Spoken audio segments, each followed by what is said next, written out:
Bonsoir au sommaire de ce journal. Après la précision hier du président de la République sur le contenu de son slogan de campagne « Gouverner autrement », ce soir, Ibrahima Khalil Diakité revient sur quelques grands repères du discours du chef de l'État. Ce sera dans un très bref instant.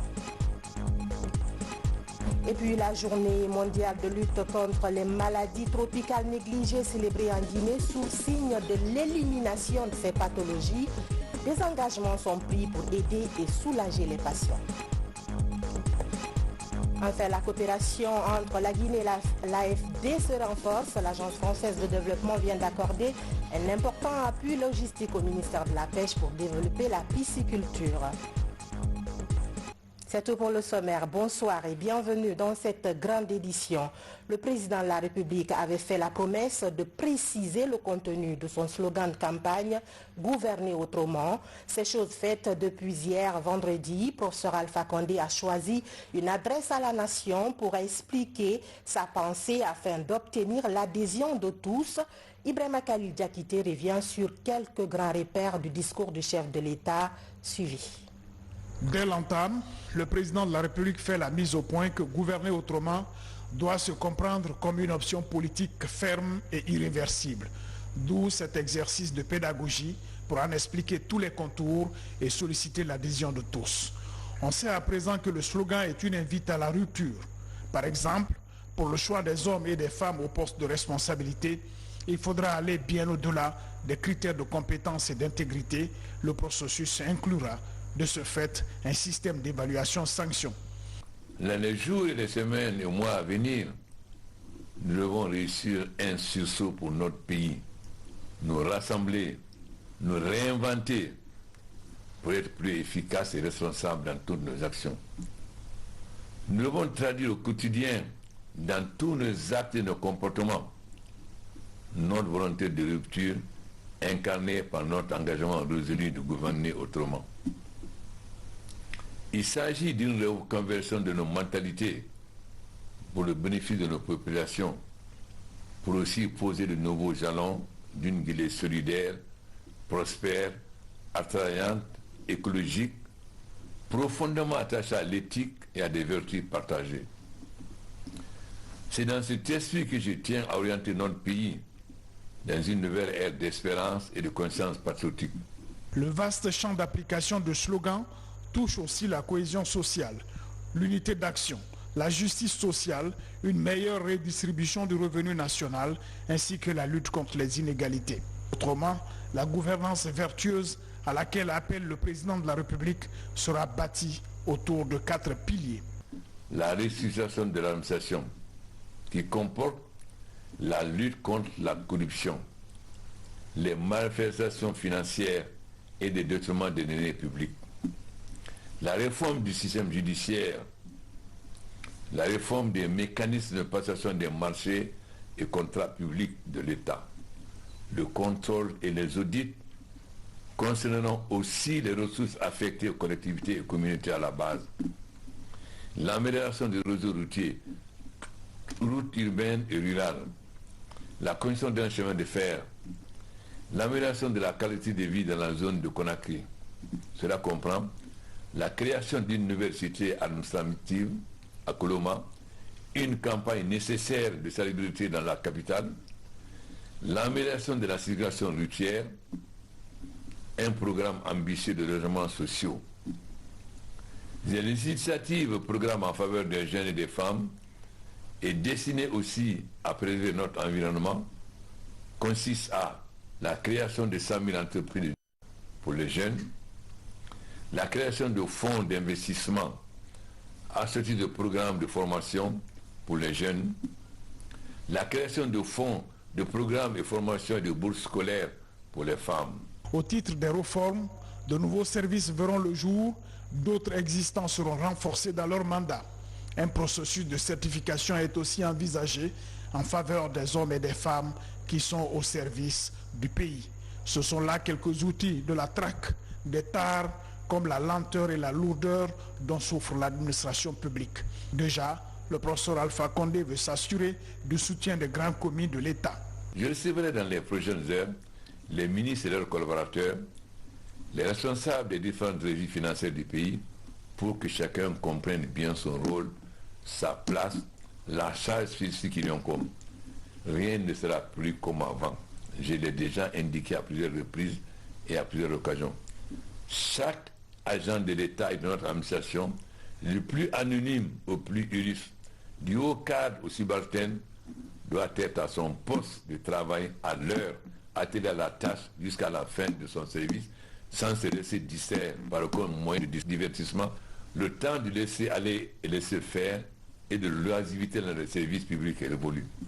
En clair, l'État veillera à ce qu'il n'y ait de zone de non-droit nulle part et afin de s'assurer que le mouvement entraînera tous les Guinéens, des consultations sont en vue avec l'ensemble des acteurs de la vie nationale.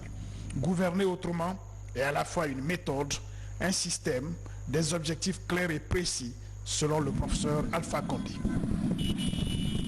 Vous suivrez l'intégralité du discours du président de la République à la fin de ce journal. Gouverner autrement, après le discours du président Alpha Condé, les citoyens donnent leurs avis et se prononcent diversement sur la gouvernance de la 4e République. Suivez ses premières réactions dans les rues de Conakry au micro de notre reporter Mikini Moussa Kamara. C'est confiance.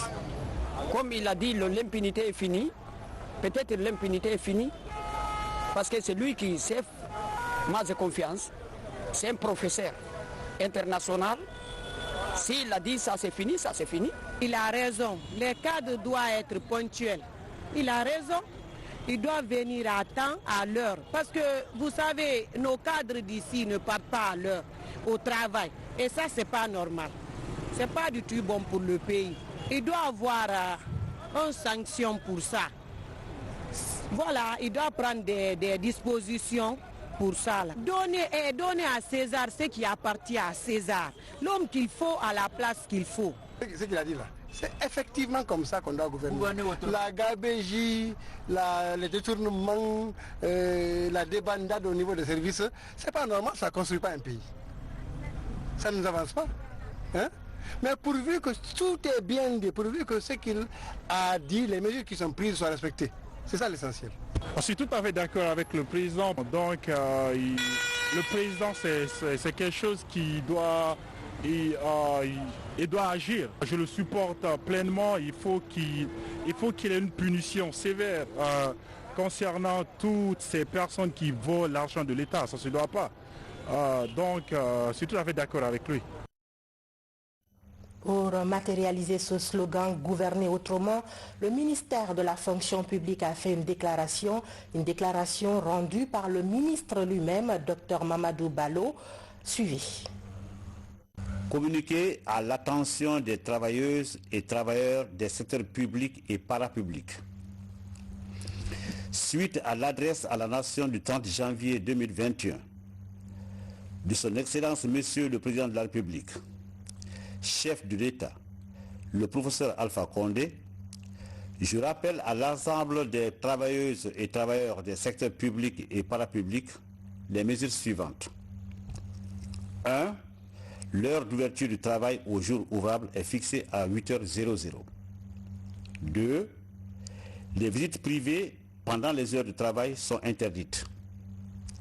3.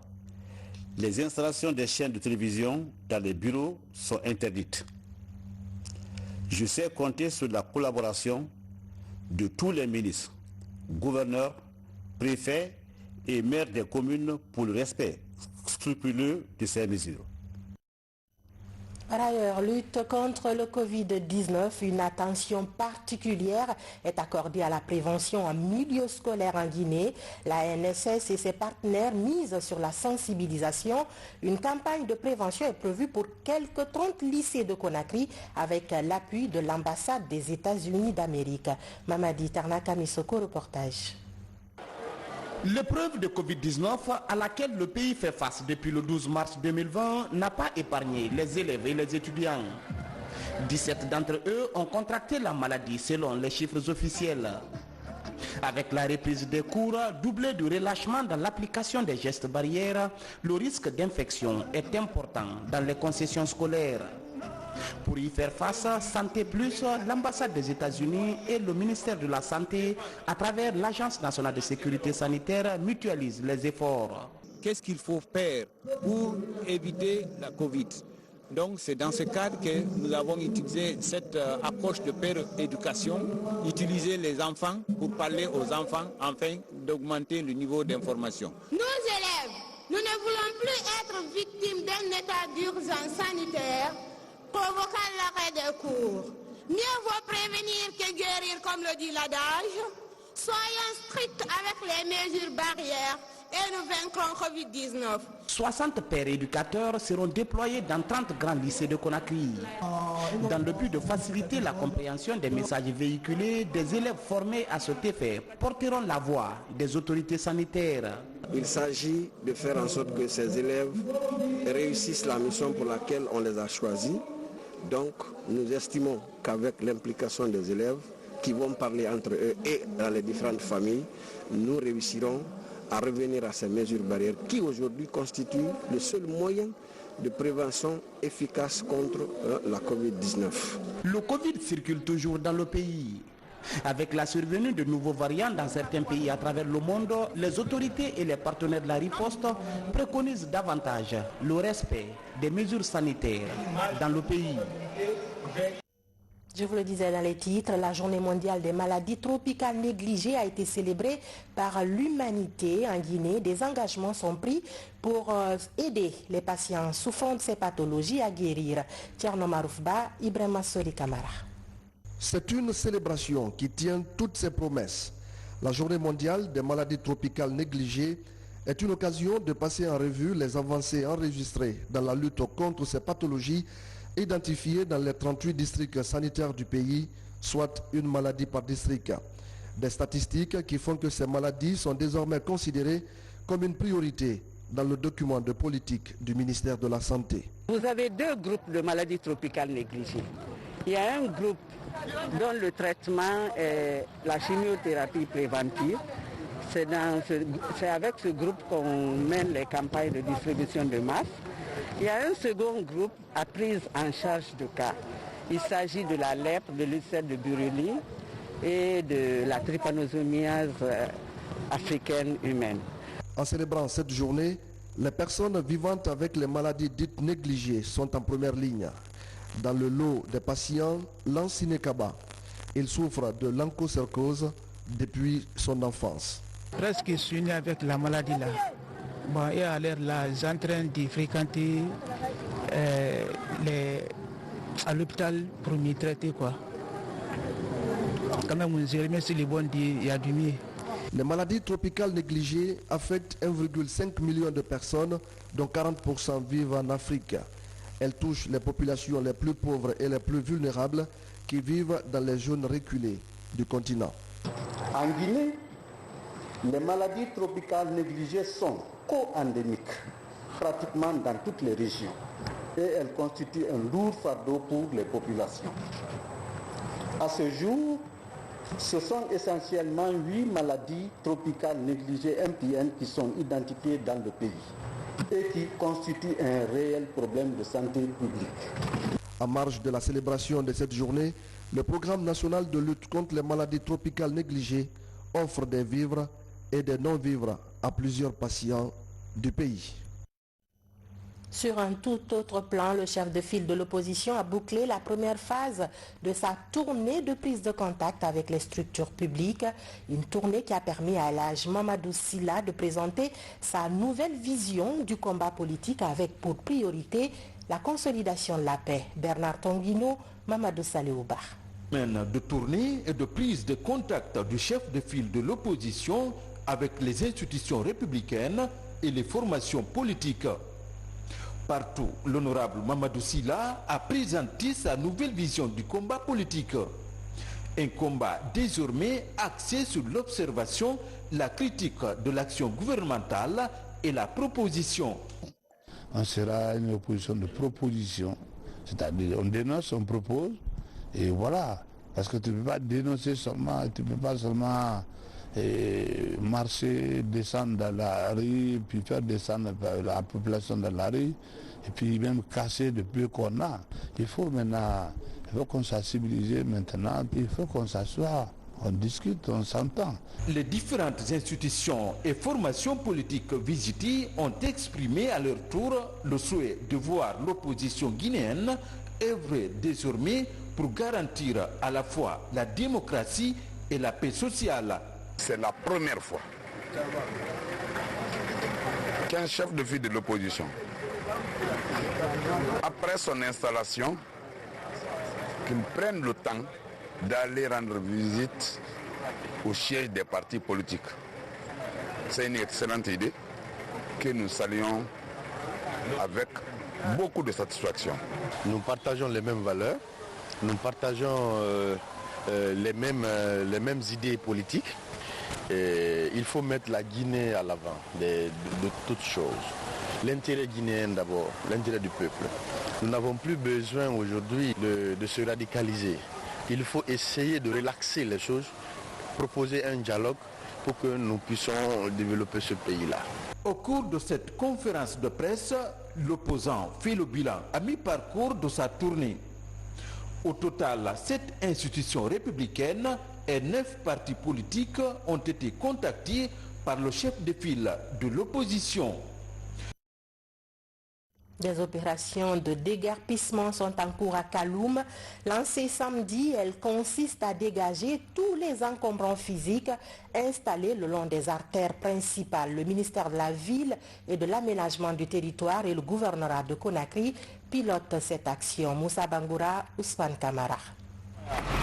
Annoncée par les autorités du pays, la campagne de déguerpissement des emprises des artères publiques est lancée. Le ministère de la Ville et de l'Aménagement du Territoire et le gouvernement de Conakry pilotent les opérations. Les kiosques, buvettes et autres encombrants physiques ont été déguerpis. Nous allons prendre toutes les dispositions pour que ces endroits qui sont dégagés ne soient plus réoccupés par les populations. Mais je tiens à préciser ici, comme je le disais tantôt, chaque Guinéen doit monter son caractère civique. Chaque Guinéen doit souhaiter avoir une ville propre, belle, où tout se passe de façon tranquille. Regardez les grands embouteillages que nous avons aujourd'hui. Ces grands embouteillages que nous avons aujourd'hui sont dus au fait que les rues sont rétrécies. Pour lutter de façon durable contre d'éventuelles occupations anarchiques sur ces lieux déguerpis, des espaces verts, des parkings et autres plateformes d'intérêt public seront réalisés. La route qui passe directement vers la présidence, les agrégats, je vais les déposer aujourd'hui. Et demain, les travaux vont commencer. Tout ce qu'on est en train aujourd'hui de dégager, les travaux vont commencer à partir de demain. Les pavés qui vont être faits, c'est pourquoi ça permettra, vous voyez l'espace là. Au lieu que les gens ne garent les véhicules n'importe où, on va aménager comme on l'avait fait à la place des Martyrs. Les gens viennent garer, la commune va profiter. Quand vous garez le véhicule qui est en sécurité, on vous fait payer 5 000 francs guinéens par jour, ça permettra quand même aux gens d'avancer. Voilà pourquoi on l'a fait. Et lundi, nous passerons à Lac, nous allons commencer à mettre les pavés. Et ensuite, nous allons aménager les espaces verts parce qu'une ville sans espace vert est une ville morte. En plus des artères principales, ces opérations de déguerpissement vont toucher les voies secondaires et tertiaires des différentes communes de la capitale. Et puis un meilleur développement local passe par la formation des acteurs locaux.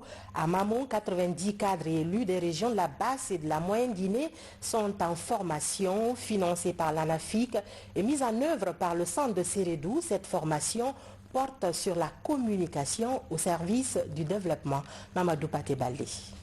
Réunis à l'ENATEP sur invitation du ministère de l'Administration du Territoire et de la Décentralisation, les acteurs de développement venus des régions de Mamou, de Boké et de Kindia bénéficient du centre de formation de Sérédou de nouvelles connaissances sur la communication publique au service du développement local. On s'est dit qu'il faut inviter les collectivités, c'est-à-dire que les maires, les COC, les chefs SERACO, les ADL pour qu'ils soient informés, qu'ils fassent des informations au niveau des collectivités pour ne pas qu'il y ait toujours des petits problèmes. Financés par l'Agence nationale de financement des collectivités, ces acteurs auront 3 jours pour débattre des questions liées aux enjeux de la communication publique, ce qui permettra désormais aux populations de participer activement au développement de leur localité. Cette formation va m'apporter beaucoup de choses parce qu'elle va en droite ligne avec mes préoccupations, avec mes fonctions de maire.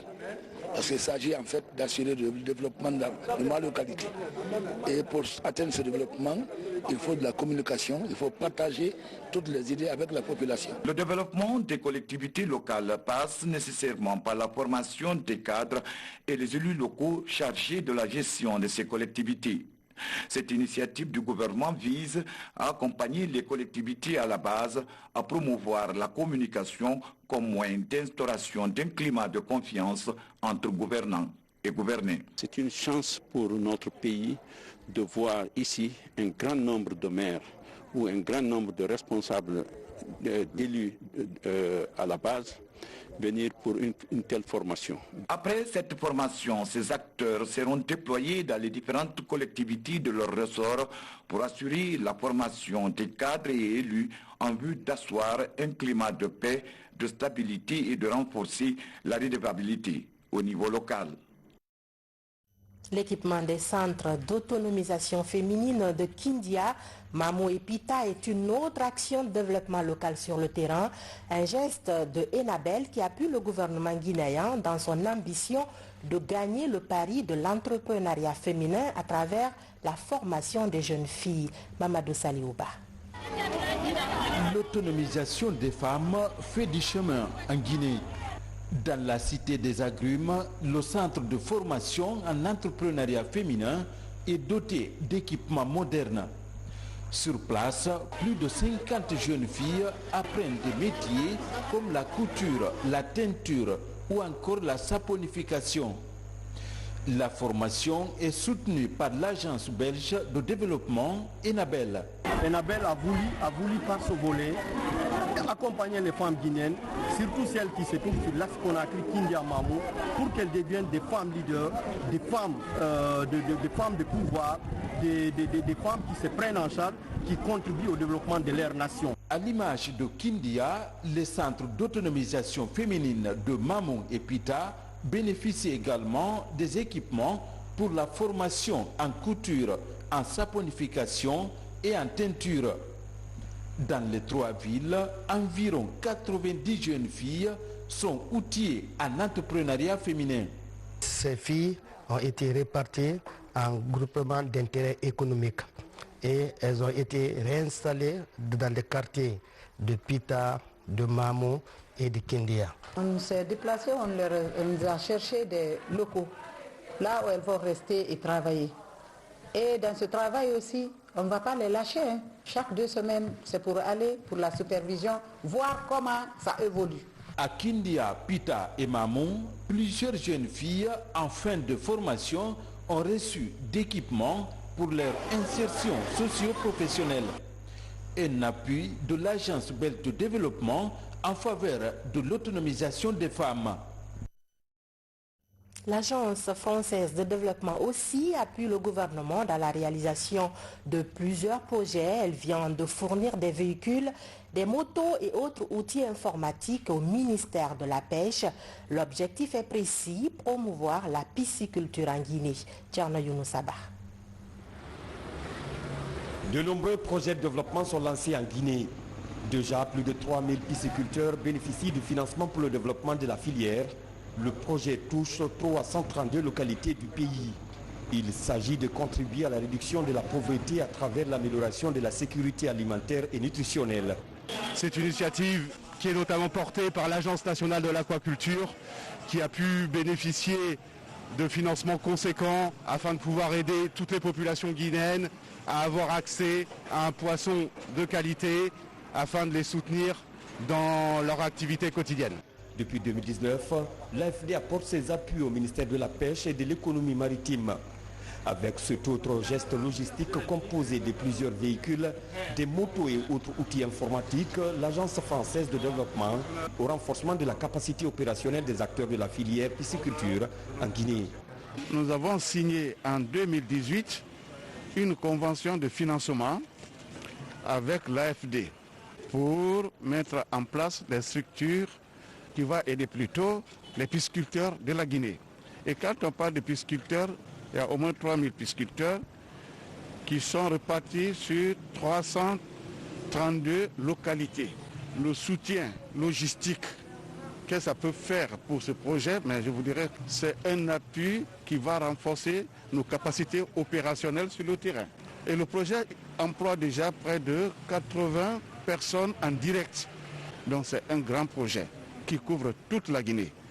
Cet appui logistique va désormais permettre aux bénéficiaires d'augmenter leurs revenus afin de sortir progressivement de la pauvreté. C'est un devoir de mémoire. Un symposium en hommage à Feu Jean-Marie Doré vient d'être organisé à Conakry. La mémoire de l'ancien Premier ministre décédé en 2016 est saluée par sa formation politique, l'Union pour le progrès de la Guinée, à travers des témoignages de reconnaissance aux défunts hommes politiques. Djene Yansane, reportage. Pour la famille, les proches et les anciens collaborateurs de Jean-Marie Doré, le 29 janvier 2016 est une date qui reste à jamais dans les mémoires. C'est ce jour-là que disparaissait pour l'éternité l'une des grandes figures politiques de Guinée. 5 ans après, les témoignages sont toujours unanimes. Jean-Marie Doré aura été de tous les combats pour l'enracinement de la démocratie dans notre pays. Jean-Marie Doré était incroyable. Il était un chrétien convaincu. Et il a réellement pratiqué sa foi. Mes premiers pas à l'église ont été initiés à ses côtés. Tous les dimanches, on allait à l'église. Quand on est à Conakry, à Saint-Michel, c'était un chrétien qui pratiquait de manière fervente sa foi. Dans le processus d'instauration de la démocratie, il y a eu beaucoup de heurts en Guinée. Il n'y avait que des manifestations. Et une des caractéristiques de l'UPG, par le franc-parler de notre leader, c'était de rester au centre. Quand le pouvoir dévie, on a les mots nécessaires pour critiquer. Quand l'opposition aussi va dévier, il avait les mots clairs pour la mettre à sa place. Ancien président de l'Union pour le progrès de la Guinée, ancien Premier ministre de transition et ancien député, Jean-Marie a contribué à la promotion de la paix et du dialogue entre tous les acteurs du pays. Il laisse derrière lui un parti politique qui cherche désormais à renaître et à marquer les esprits comme au temps de son leader. Le Feu Jean-Marie Doré a été l'icône au niveau de la démocratie en Guinée en 92. Donc nous, en tant qu'héritiers politiques de ce totalitarisme disparu, nous tenions à profiter de cette occasion pour marquer notre intention de la relance des activités du parti. Ce symposium a permis de passer en revue les actes que Feu Jean-Marie Doré a posés aux côtés des gouvernements successifs. Des œuvres que les successeurs comptent pérenniser pour l'animation du débat politique et le développement socio-économique du pays. Un mot de littérature pour parler de l'un des premiers romans de 2021. Il est intitulé « Sous les griffes du destin ». L'auteur Mohamed Kandé, secrétaire général du ministère de l'Information et de la Communication, nous retrace la vie d'un enfant orphelin de mère dans le Nabaya, pour qui toutes les portes se sont ouvertes grâce à son courage et à la volonté divine. Mohamed Kamara. Sous les griffes du destin est le titre du troisième roman de Mohamed Kandé, après Le sofa de l'ombre et Du sang des larmes, publié en 2019. Le message est très clair.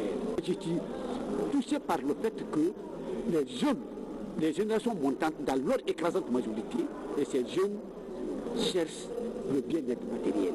Je veux leur dire que le bien-être matériel peut être acquis si c'est fait dans l'honnêteté et la sincérité. Ce troisième roman de Mohamed Kandé, intitulé Sous les griffes du destin, est composé de 15 chapitres sur 142 pages. Il enseigne le courage et l'attachement à la patrie. Il évoque également l'histoire de la Guinée moderne. L'auteur, il est imprégné des valeurs culturelles, des valeurs traditionnelles, authentiques de la Guinée. Mais quand je dis de la Guinée tout court. La dédicace du livre de M. Kandé Mohamed, Sous les griffes du destin, fut un événement heureux pour nous tous. Chacun y a trouvé son compte. Ce compte-là, c'est lequel? c'est la satisfaction morale de voir un des vôtres arriver à ce point de la compréhension de la vie, de la société et faire de sa propre expérience un modèle pour les générations montantes. Ce journaliste de profession est aussi le fruit du Centre international de journalisme de Paris. Aujourd'hui, Mohamed Condé enseigne le journalisme dans des universités du pays. Il est actuellement le secrétaire général du ministère de l'Information et de la Communication. On termine ce journal tout en sourire. Le Sili national local vient de se qualifier en battant le Rwanda sur le score d'1-0. Prochain adversaire du 11 guinéen, le Mali. Voilà qui met fin à ce journal. Grand merci à vous de l'avoir suivi. Je vous souhaite une excellente semaine de travail à tous. À bientôt.